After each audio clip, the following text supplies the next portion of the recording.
So we're going to go on to our next session where I have the opportunity to pretend I'm Johnny Carson and interview a few people. It's going to be good times up here. I'm going to call these guys up in no particular order. First, I'd like to introduce Derek Chao. Derek is the Director of Operations at AutoMind Collision Group. Come on up, Derek. Is Derek here?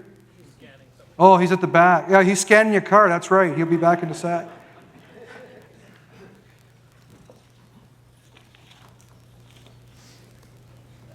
While Derek's making his way up, Rick Hatswell, Chief Operating Officer for Craftsman Collision. Come on up, Rick. We'll save the applause till they're all up here. Take a seat wherever you like, Derek.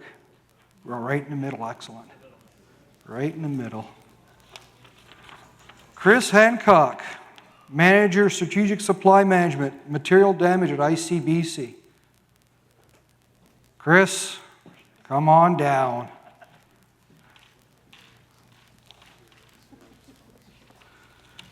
Steve Leal, President Fix Auto Canada and Fix Auto World.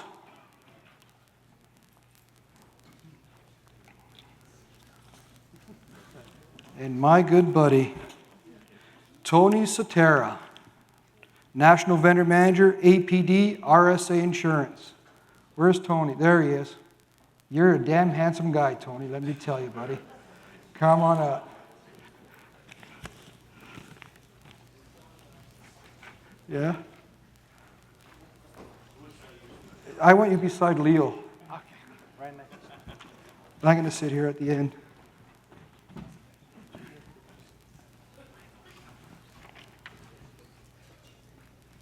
Let me get this mic. Oh, you already got a mic? Nope. I got the lapel. Well, thank you guys. You're a brave bunch. We're going to have some good times, Chris. Good. Looking forward to it, Joe. Ready? You ready? So I've got 7 questions, and I've separated them between repairers and insurers, but anybody that wants to answer is welcome to. So if you feel, Chris, you need to step in to correct Steve or vice versa. Most likely Rick. I want some entertainment up here. So my first question is to the repairers, so it'd be the 3 of you folks there. So let's start with Mr. Sunshine here, Steve. So let's go. Will your organization invest in some of the accreditation programs? And then I got pros and cons of doing that. You know, I think when we look at Canada specifically here, we see these OEs and the change with certification. So over the last 12 months, you know, our organization was looking to see what's happening and looking to see what organization and system we would support. Our view was, again, for us is to find the better avenue that we feel was best for the industry and best for Fix Auto as a group. So for us is actually Fix Auto, we made it publicly known now that the AIA initiative, which we feel that that's going to be a non-bias, is the one that we're going to support forward. And for us, is on a non-profit one, is making sure too many times our shops, and you know, I feel in their situation that you have people come threatening in situations saying, well, you better sign up for this this program with Toyota, or you're not going to be able to fix Toyota cars. And what I would say to the OEs is North America is kind of, we see a difference in North America attitude versus the European OEs. You know, I think they're more realizing it that the industry is going to change as a whole. And I would say, you know, if I'm looking 15 or 20 years down the road, if you think of the traditional model of a dealership, how they sell cars and how they repair and how they certify and stuff, you would actually see 15 down the road, cars are going to change in how we sell. Like Tesla now, you see it's focusing on the customer experience of selling a car, and the repair on the mechanical side, I think, and the collision side, they're not focusing on that. They're saying we'd rather sell OE training and equipment and certify 5 people in a town to have ease of access for our customers. And you see like Renault realizing it, saying let's put in a shopping mall to sell it, and we have the virtual technology, you would say, so you virtually could select a car and it appear in front of you, and that's your buying experience. So I think the whole industry as a whole, the dealerships and OE relationship will shift. So if you're a dealer, I would always say it's a good time to sell. Maybe too early. But you know, in our view is the AIA organization, nonprofit, working the OEs. And I think in Canada, the OEs are, you know, themselves trying to find what's the right solution. I think for ourselves, you know, we're a big supporter of that. And that's where our organization is going to go with that. And we hope people in the industry, I know, CarStar and CSN and some of these other groups too have felt the same way. And we just want to do what's right for the industry, for the shop owner. Very good. So if I'm hearing you, you're basically reaching out to the OEs and saying you're going to need enough coverage to fix your customers' cars. You need a bigger footprint, and you need to kind of work with the industry because clearly they don't have enough coverage to fix cars on their own. Yeah, if you look at, for instance, just imagine this: if I'm driving a Ford truck, and if I look at all the OEs and I kind of see the underlying things. If you look at the General Motors website or Ford website, they're all changing to becoming a mobility company, right? The young generation just wants to drive a car for 3 months and go to another car. You have that ride-sharing kind of different style of leasing, right? So when you have that relationship with the consumer, with the customer, changing from older generations like yourself, Joe, that love the car, right? Our younger generations, and you see, not to pick on you, but Hang on, I got to pull this knife. I would say, look at Uber, right? Uber Yeah. now you can work, and they're buying the car for you, right? So the relationship with the car buying is even changing, right? So that relationship's changing. I think the OEs are going to need us, So I see a good situation in the aftermarket world. And the one thing I also like about the AA is on the mechanical side, it has experience of dealing with the OEs from the Right to Repair Act. If you imagine the mechanical side, you were an aftermarket mechanical shop, you couldn't get the information to fix the car. And in Canada, we don't like having monopolies, right? So I don't like the sense when OEs say, this is the only Ford certified in this town. Well, if I'm a shop and I want to invest in the training and buy the equipment, I should have the right to fix that car, right? You should not be able to have a monopoly on it. And I think working with AI that has the government and lobbies and did it on the mechanical side will really help us on the collision side to support it. And they work with the BC organization, which I like seeing as the ARA. That's a fantastic organization that helps keep balance in the industry, so we don't have an OE trying to take advantage. And it's not a fair competition then, Okay, to fix the very car. good. Thank you. I do want to hear from the other two repairs, though. Hey, Derek, how about?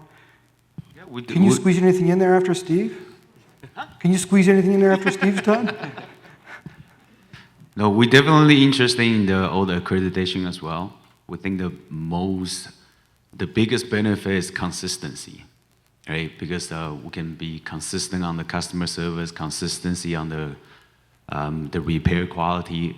For us, we think, for our group, for our organization, we think the most important thing and the most benefit will be the consistency on training, right? Because once you're accredited, you have a third party who's supervising the program, and then we can make sure everybody's on the same training level for the most updated information, for all the most updated technology to make sure we repair the vehicle right. Very good. Hey, Rick?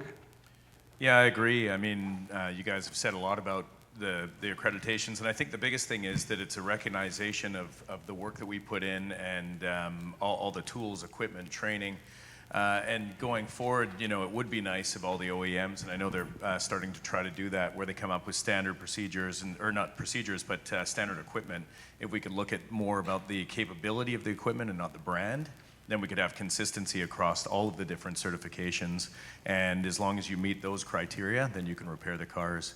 And it does get back to coverage and capacity for these OEMs, because if they do hold it to only 1 or 2 shops in each region, there's no way that they're going to be able to get all their cars fixed properly. That makes sense. Tony, as an insurer, what value or benefit do you believe can be gained from accreditation? And remember, accreditation and certification, you can maybe clear those 2 points up while you're talking, because you're pretty sharp. Thank you, Joe. Thank you, Joe. You're welcome. Expectations are very high now, Joe.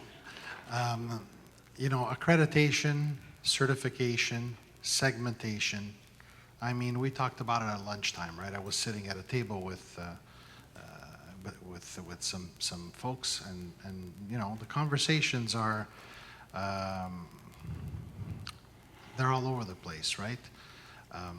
There's got to be no sense of protectionism there. There's got to be no feeling like you're left out, because in the end, it's essential. If we don't start to categorize shops by their capabilities, how are we going to be able to progress? How are we going to get to the next step, right? So it's the beginning of a process where we're going to have to align ourselves and find the proper tools, find the proper methods.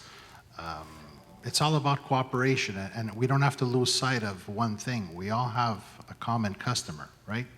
So we've got to get that customer back on the road the way they were before. If we don't start with accreditation, I think that we're going to have difficulty to progress. Thank you, Tony. Mr. Hancock, let's see what you got to say. Well, first of all, accreditation is something that's always historically been very important to ICBC. We began our first accreditation program back in actually 1996, so 20 years ago, and it's morphed and evolved through time, and ICBC is committed to maintaining our accreditation programs.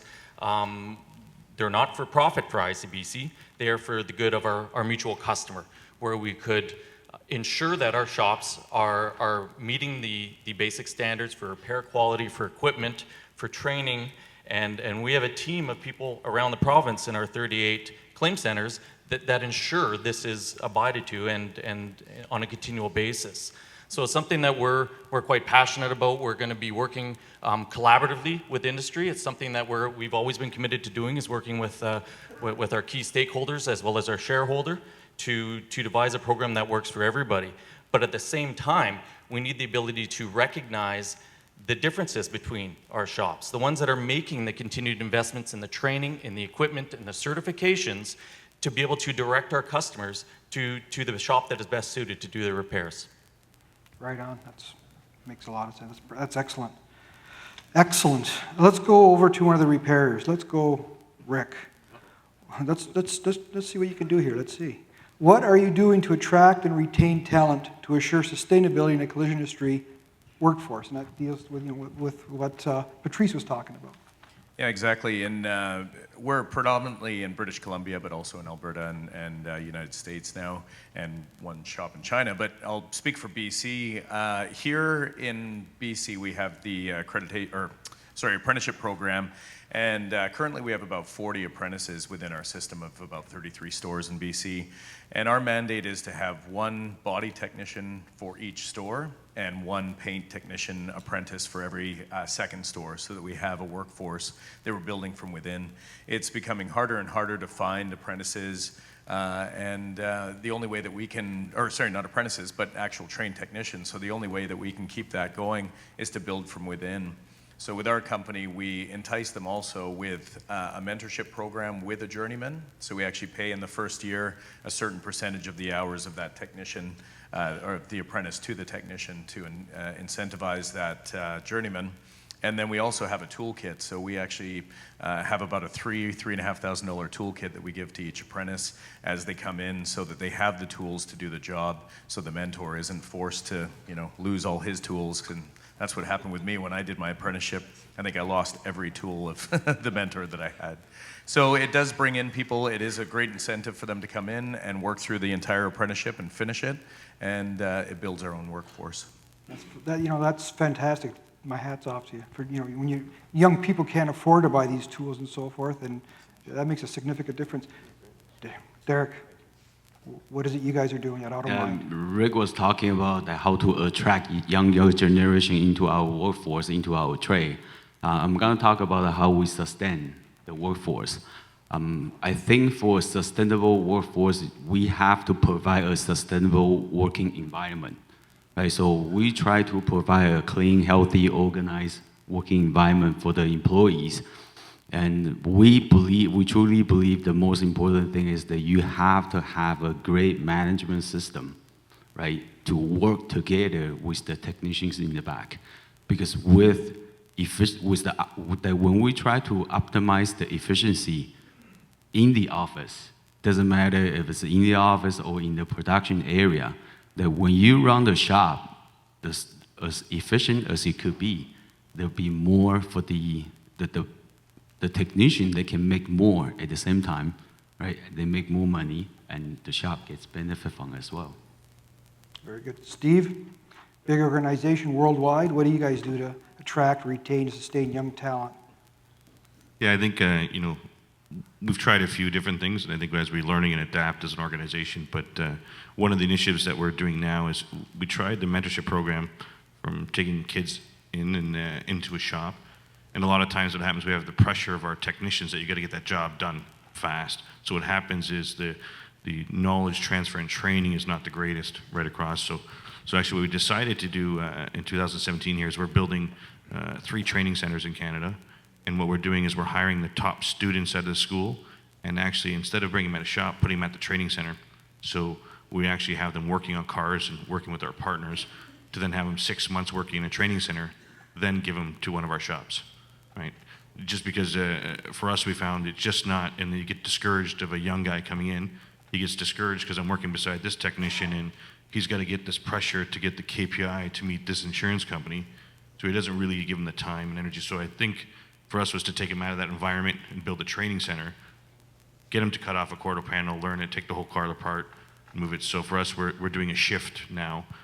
We've tried it one way, and we're happy to announce now is they're building the first center in Montreal, in Blainville, and we're going to test that out, and start running students through there, and then seeing if we can give it to our network. Then they have access to new talent coming in that's been trained, so you're not giving a guy a reduced price for coming out of school. Because interviewing these students, they all said, well, we come in and they go to a shop and we're sweeping a broom. We're making, $12, $14 an hour, not the 20, 25. And said, and then I'm not getting the time and energy for someone to show me how to cut a quarter panel off. So we said we have to relook at our strategy. So that's our new strategy that we're going to try, and hopefully it becomes successful at that. Very good. You made a good point there. I've been doing this for quite a while, never even thought about it, but from the insurance side, we need to be receptive to maybe a lack of excellent cycle time when you're training somebody new, because you're going to have that downfall, and there's a lot of pressure on these young individuals starting. They can't obviously produce at the same level, so I'm sure the insurers will be receptive to getting that feedback and trying to work with the industry through that process. Would that be right, Tony? Well, so you're basically gonna initiate them to what it's like to be working in the trade in the real world. Patrice touched on that, when he was saying, and I remember myself when I got out of the trade school and went to the first job, that was reality check 101. You can't take a week to do this. That Model T Ford, what happened when you got in? No, you just can't. You've got to punch a card. Yeah. So I think that's a great initiative where you probably take control of that first step, and you're going to be able to manage that experience. Whereas sometimes if they end up in the wrong shop, you're going to lose the person right there. Right? Yeah. Chris, what are your thoughts on, as these, that was a great point, Stephen, as these young people come into the trade, because obviously it's a difficult trade to get people into, and with that additional pressure, what are your thoughts on, if you're partnering up, working with the shops, if we got enough upfront information, recognizing that we're all going to have some skin in this game for the betterment of the future? What are your thoughts on that? No, absolutely. And to start off with, I applaud these 3 gentlemen for their progressiveness in sort of working towards the sustainability and growing the employees from the inside, and then retaining them with the benefits of a clean, safe and shop to work in. But as far as an insurer, we certainly have some skin in the game, as you said. We need this industry to sustain itself. We need more young technicians to come up. But as an insurer, certainly being a Crown Corporation, we also need to ensure the sustainability of our workforce in order to support the collision repair and glass industries moving forward. So ICBC's done some stuff historically when it comes to scholarships and bursaries. We work with the trade schools as actively as we can possibly to go out to their trade fairs and hopefully to, portray the industry that it has changed to. It is not the industry that it was 25 years ago, and we really want to work with the industry and help draw as many new folks as we can. Excellent. Next, I'm going to ask Tony, should insurers play a role in assisting the collision industry with attracting and retaining the next generation? Look, Joe, I'm willing to do whatever it is that I need to do to get out there, to communicate. I mean, I've reached out to the schools, I've reached out, everybody knows that I'm going to make myself available and do whatever is necessary to help promote this, because we are directly, all implicated in this, and we all need to have this go ahead and advance, because we need those people too. Some of those people end up look at me. I end up on the insurance side, right? So there are many paths that you can take when you get into this industry. And exactly what you were saying, it's a clean industry, and I think that we're all ready to do our part to help advance, right? We're here today, so. Yeah, so I guess as we progress and get more like-minded insurers on board, I can clearly see the correlation when they have evolved working together and attracting these young people, and the heavy lifting isn't just done by one industry, it's done by multiple industries, and that would be much more effective. Do you have anything to say on that, Chris? No, like I said, we want to work with industry and the trade schools and our ministries Yeah. to do what ICBC can to help with that. And we've made some small steps, like I said, with some bursaries and scholarships. And I also know our other Crown insurers in Saskatchewan and Manitoba have done the same.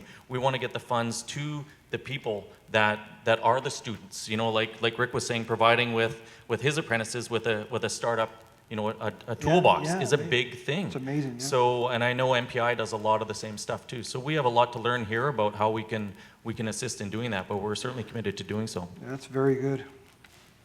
Okay, this could be, I'm just going to pick somebody.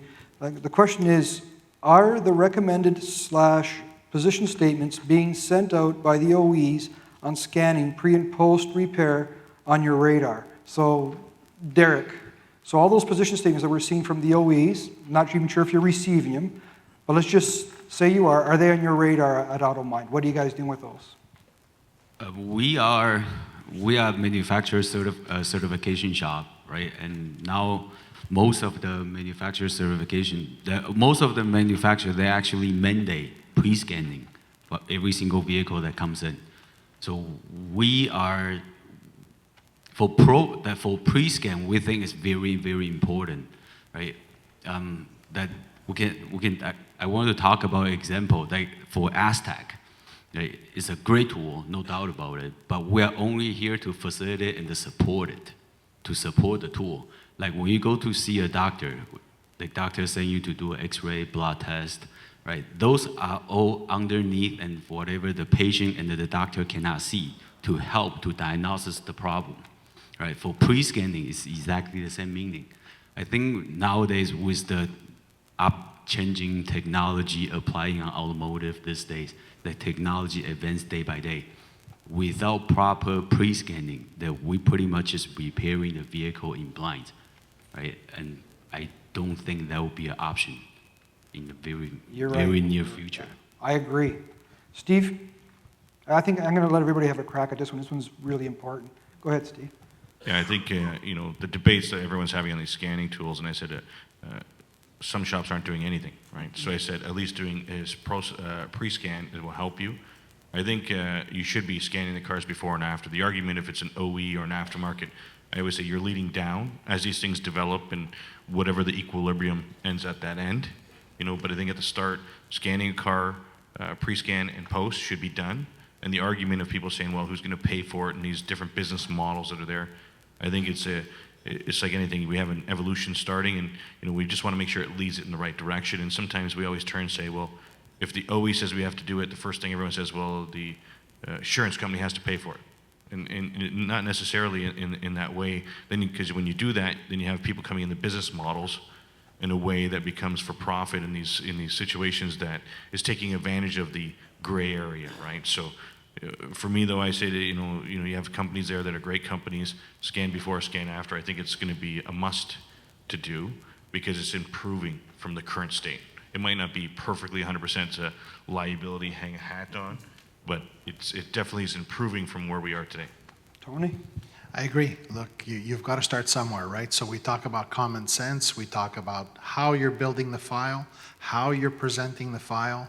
We've seen different, versions of that. We've seen, hey, I had to scan the car, $300. Okay, what did you do, right? So can you start by building it? You take photos of the car, do the same thing. Take photos when you're scanning it, right? Build your file. Add those photos in. Show us what was wrong. Show us what you rectified. Put in a little explanation. And it's all about common sense, right? So we all want the customer to leave and have a vehicle that's drivable. I can't scan the car. The shop has got to do what's necessary. but just build a file adequately, common sense, and I don't think that you're going to have any problems, right? You know, when I talk about common sense, we talk about a scratch on a fender. It all depends. What were the circumstances? Was it a 300-pound Costco supermarket cart that rolled down, you know, and the door needs to be replaced? Or, you know, did somebody scratch the fender with a key, right? Yeah. So it all comes down to common sense. And when we all understand each other, there's no confusion, it eliminates those gray zones, right? Yeah, so what we're hearing from Tony is that as long as it makes sense and you document, justify it, there's no issue. Rick, what's your scoop on that? Yeah, I just wanted to kind of touch on that too, is I think that it's still in its infancy right now. We've been working with Aztec for a few years. When I heard about it, I thought it was the greatest thing ever because they, you know, the technology behind the scenes is the OEM. You know, we did a study with support from ICBC at one of our stores where we tried to scan every single car throughout a month. Had about 60 scans done, and unfortunately it was similar to your results where it's still not 100% conclusive of which car needs to be scanned and what the results are. So, you know, I support scanning, and I think it has to be done for sure at the end, especially when you see the position statements from 2010, I think, with Toyota on the 0-point calibration. But I think we need to come up with some documentation of when these scans should be done. I don't know if we can have a generic for every single car, but yeah, it does get back to if it's a shopping cart with a scratch, does it need to be post-scanned or pre-scanned?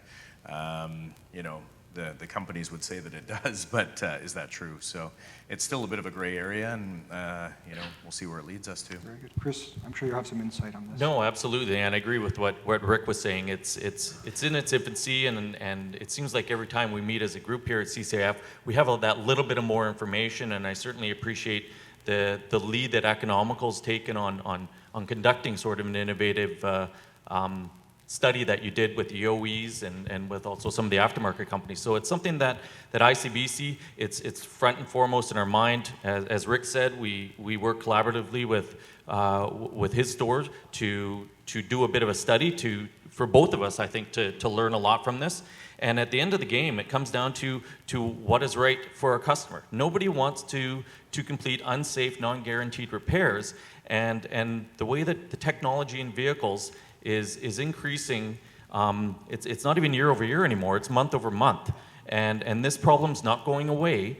So we need to, together, along with the OEs, the aftermarkets, the collision repair industry, and the insurers, come to some sort of consensus on what we're going to do with this. And I hope that honestly, a year from now, we'll be having a different discussion about the successes that we've had as a result of this. Yeah, so we have two major insurers clearly have the same mindset where once there's enough data, resources, and basically reasoning behind what we got to do, there's no issue with doing it. But I think today the issue from the insurer side, and even on the repair side, is which ones we scan, which ones don't we scan, because clearly up to today and probably going forward, there's probably thousands of cars that need to be scanned and aren't being scanned. And has anybody heard anything yet? Not yet. But as an insurers, we're in the risk game. We don't want to hear about it, I'm sure. Neither do any of the guys that fly their banners proudly over their stores. We want to do what's right. So huge headway we're making. Very good. Joe, basically, if I were a body shop owner today, as a body shop owner, my priority wouldn't be, what are we charging? When you start, you know, you've got the machine, experiment with the machine. I would basically scan every single car if I were a body shop owner. And I would judge as I'm scanning, look at the circumstances, understand what happened with that vehicle, and you could understand if those lights are up there or if something pops up, if it has absolutely nothing to do with the collision, you could kind of make the link, right? So again, I bring it down to common sense. As a shop owner, I would scan, if I would invest in the vehicle, I would scan every single vehicle because I would say to myself, my conscience is clean.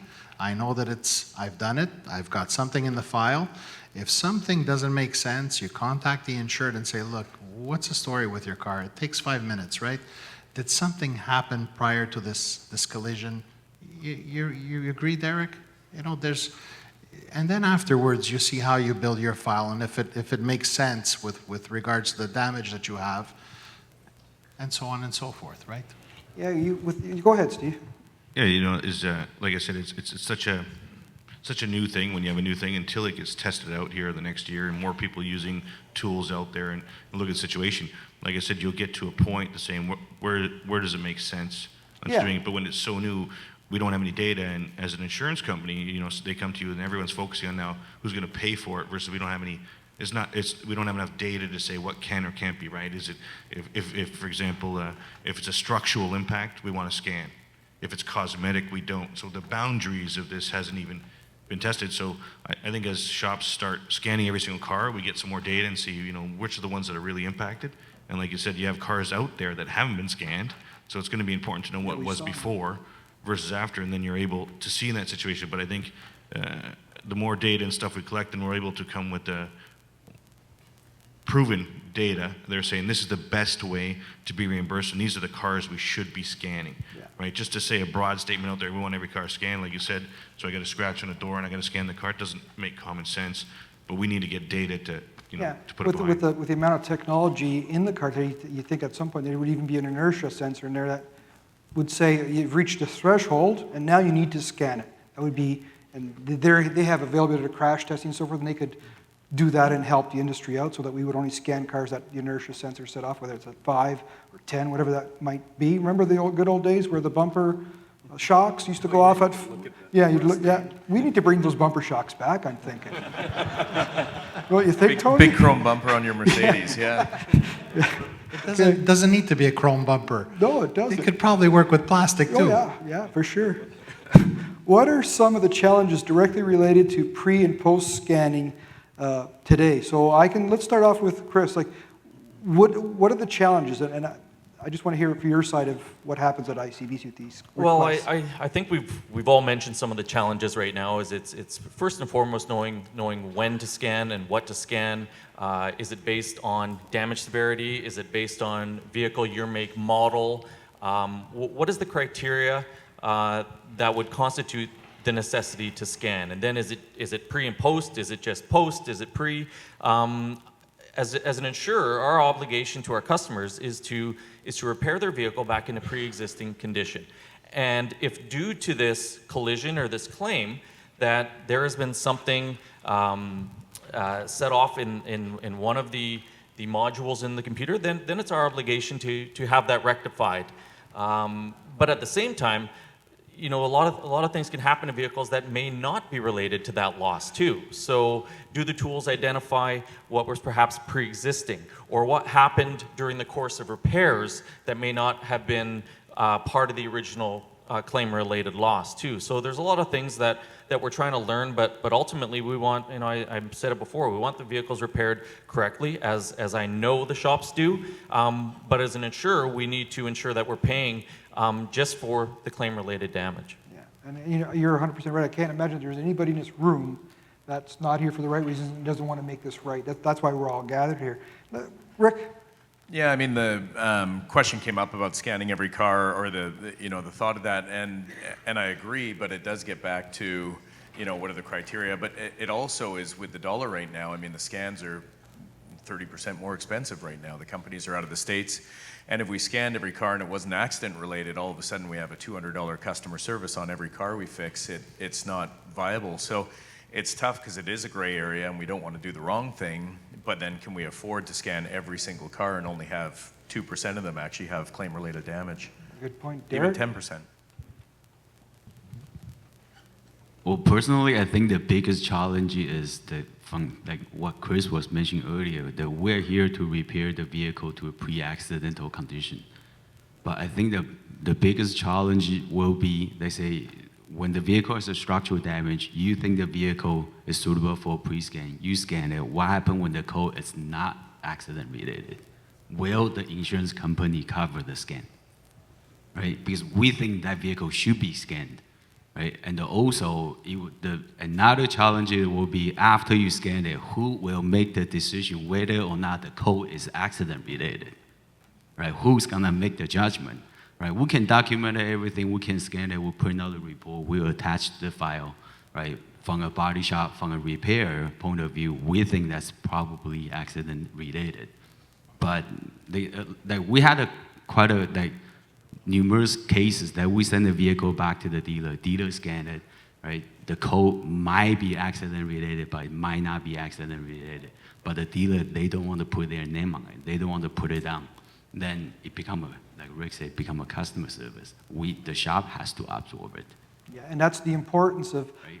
this forum, where if we're going to work together to make this work, that data needs to be transparent to all of us. The dealers can't hide information from the insurer or the customer, and vice versa. So if you're able to date stamp it, time stamp it, key cycle, mileage, you need to share that data, because as soon as we work in an environment like this, we're not going to get anywhere. Because clearly the insurers want to respond to loss related, no issue. In some cases, we'll give our policyholders the benefit of the doubt. Let's talk about that for a sec, Tony. The benefit of the doubt? Yeah. Yeah, the Thanks, benefit Joe. of the doubt. I really appreciate this question. I think it goes back to what I was saying earlier, Joe. When you submit something to the image desk, you're our eyes out there. We trust you. But whatever is submitted has got to make common sense, right? So, I've reviewed files, and when I'm convinced that it makes sense, it's good enough for me, right? So we trust the people at the image desk. They're your reference. They're your reference point. And I'd be curious as we go along. Is that still going on? Are you still scanning or that was just? No, that was just a test for 1 month that we did that, where we scanned every single car.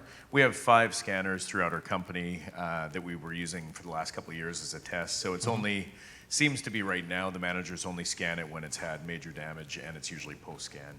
That's when we're using it. That's what I was I would have brought the question back to you, and I would have said, what are we doing now? What are we doing right now? What's happening right now? I think a lot of times in these cars, when they have some big accidents, you have to send it somewhere to get scanned because it's destroyed, wiring harness cut, that, so you have to run it. So I think the scans of those stuff are already happening. I think it's now just what's created all this new talk is when you have OEs saying we want every car scanned, and all of a sudden create this whole thing. But we're saying a car cosmetically comes in, we shouldn't be scanning, right? But you get rip off the front end, you got suspensions damaged, the headlights are gone. You're going to set off codes. You start the car, it's got all codes, Christmas tree lights going all like crazy, right? You're going to have to scan the car, But We had those examples where we were there. We saw the Toyota. You remove a mirror, you put the mirror back on, right? So it's a whole question of reading the procedures. You're preparing your job. You have a work plan. You pull out your work plan. What does your work plan tell you? When you remove the mirror and you put back the mirror, you got to scan the car. So that one is very clear. When the front end is ripped off the car, that one is very clear. So what's left? What do we have left? What are the exceptions we have left? We're talking about the key scratch. That one we know it doesn't make sense. So what else is there, right? The exceptions, and how many exceptions are there? How many exception cases do you have out of those, the ones that you're seeing every day? That's what I said to you is it still goes back to common sense. What's there, and you follow the rules. So this just, like I said, it's just all started. This is when the OEs came out. We want every single car scanned, right? So all of a sudden everyone's like, well, we have this big solution problem. And what I say is, in the future here, you have a lot of European, as you see, they're more on the software side. So you have the connected cars. So you're going to have very shortly, you're going to see Mercedes, Audi, these guys come with the connected car, that when a code goes off, they're already going to know in a database, right? So, I think the necessity of the scanning as these ones, just North American's behind on its technology, right? But on those advanced European ones, it's a connected car. You're going to know the information you got in an accident. It's going to timestamp it. You know it and provide you the data so you know what to clear, right? So I see the future even changing faster when you get this Internet of Things and the cars being connected to the internet. You're there. We know exactly what the accident got hit. So I think a lot of data is going to be coming from there that this problem will slowly go away, and it will go to a new level, right? Well, pretty soon you're going to have to scan the car that hit your car to see what it did. Well, the way it's going, the light is going to turn on the dash and say, you need to scan this car. Yeah. That's it. Period. It's Yeah. resolved. Rick, I just got to kind of tag on to Derek's. Are you finding when you sublet to an OE, to a dealership service, that you're able to rectify and get transparent, clear data to make a decision? Or are you left with, I don't know, it is, or I can't tell you? What are you left with? No, that's a good question, because we actually did a study with Jake from Aztec about a year and a half ago. where he came to our shop, or it wasn't a study, it was an example, where we actually sent a car to the dealership to have the airbag light cleared. They cleared it. It came back, and he said, well, here, let's just use this car as an example. And he scanned it, and there was 38 codes left on the car that the dealer didn't clear because we asked them to clear the airbag light. And so that's what they did. They went in and cleared the airbag light. But there was actually a sunroof sensor warning. There was a glove box sensor warning. I guess some of the cars have electric glove boxes now, and it has a warning that it was off, and on it went. So yeah, when we use Aztec, it's the only company I know outside of the OEs, they do provide a nice clear diagnostic form that says exactly what they want you to do. You should test drive it, you should charge the battery, you should do whatever. And it is nice and easy, where the OEMs, I find, if you just take it to the local Toyota dealer, they do a great job. They clear the light, but there's no information back to you. It's just an invoice. Chris, I just want to keep tagging on that from an insurer's point of view. When your staff is reaching out to the OEs to get information on a code that's been set off, or you're trying to determine whether it's loss related or not, what kind of reception do you receive? For the most part, we deal with our partners in the collision repair industry on that. So our image desk will get contacted, saying, you know, we need to send this out and get scanned. And for the most part, like we were saying, if it's common sense, I think it goes forth and it gets done. As an insurer, we've certainly seen benefits in some of these too. It's not all spending money and get scans that don't result in anything. We've seen savings in some cases in cycle time. We've seen other cases where it's determined that the vehicle potentially would be a total loss, where you can't see it with the physical damage, but you identify that some modules are damaged beyond repair, and that can be added into the repair cost up front, instead of after the fact when it's come out of the paint booth and been detailed, and now it starts flagging lights. So we certainly see value in it. I just think, like we've all agreed to, we just need a little bit more information, a little bit more data on this to sort of fine-tune and come up with position statements ourselves. Yeah, so for all our OE friends that are out there, we need to be open and transparent when we're dealing with each other. You can't hide data. I mean, if it's date stamped, time stamped, key cycled, mileage, share that. It would be up to the individuals dealing with that customer to explain to them what happened. But it can't be that we know the data is available, but you don't want to share it, because we're never going to move forward if we don't get to there. We're going to go to the last question. I want each of you guys to answer this, and then we'll shut her down. We're going to get done here early. Is it important to standardize what the FNOL, the first notice of loss, information looks like? Would insurers and repairs become more efficient? Tony, I'll start with you, and we'll just go in order. It is an essential point, because I remember when I was on the road doing appraisals, I was missing the license plate number, I was missing what color is the vehicle, try to find it in a shopping center, the white Hyundai, there's quite a few. So the wild goose chase starts, right? So it's the same thing for the shops, right? So we've got to work together. And depending on where an insurer is in their evolution, I think that all insurers agree that you want to improve the cycle times, and if you just include that information in the assignment sheet, and that's what it takes for them to be able to call the insured and to book that appointment, I think we all agree that makes a lot of sense. Thanks, Steve? Yeah, I think there's a big benefit of standardizing things. You see the province of Quebec with the GA did it. All the insurers did that initiative in Quebec, and it makes everything a lot easier. I think in the other provinces, you have 22 different insurance companies, and all thinking that a competitive advantage is stuff that's really not competitive advantage, right? So if we start with the FNOL, at least get the information the same. I like to eventually see it go to the next thing and saying, the difference of paying $5 for hazardous waste or $6 here, having an error and rejected on a system, that all this stuff that's not a competitive advantage, right? So, I'd like to see it improve and go further down, right? Yeah, So- you're right. So if the repairs have that information need right up front to get started on that repair, the competitive edge to them will be how quickly they get started and how well they do throughout the this just creates a level playing field. Derek? Yeah, I do see there's a great benefit in there. With the technology, they're changing every single day. I think once we standardize the FNOL, I'm pretty sure that we will be able to write something that integrated with our operating system that can process digitally and automatically. So it makes the front office the job is very easy. For us here, most of our business is in BC, so I don't think we've seen it as such an issue with, our major insurance provider is ICBC. But, I did witness just recently being down in Los Angeles at our store, how each insurance company, half of them didn't even have a full VIN number when you received the assignment message. And I was asking my sister who works down there and runs the store with her manager, and I said, did they miss something? Like, how does that not even come through? And I guess I didn't even realize it was an issue, so the faster that can happen North America-wide, the better. And I guess as Rick said, being the predominant insurer in BC, we have the advantage of being able to, send that information in a very consistent manner.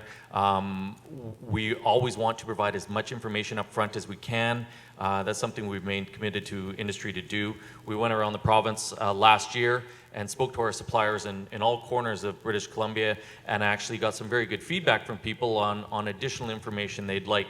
So we are going through, we are adopting, we're switching over to the Mitchell estimating system, which is going to have some more functionality to us to provide additional information to the shops with regards to accident damage details, be able to transmit information such as deductibles being waived over the system to prevent shops from making that unnecessary phone call. So even though we are a Crown Corporation, we have the majority of the insurance here, we're still striving to provide better information to our shops in a more timely manner. Very good. Just in closing here, Tony, Steve, Derek, Rick, Chris, thank you very much. This isn't easy to do. These men here obviously have a vast amount of experience.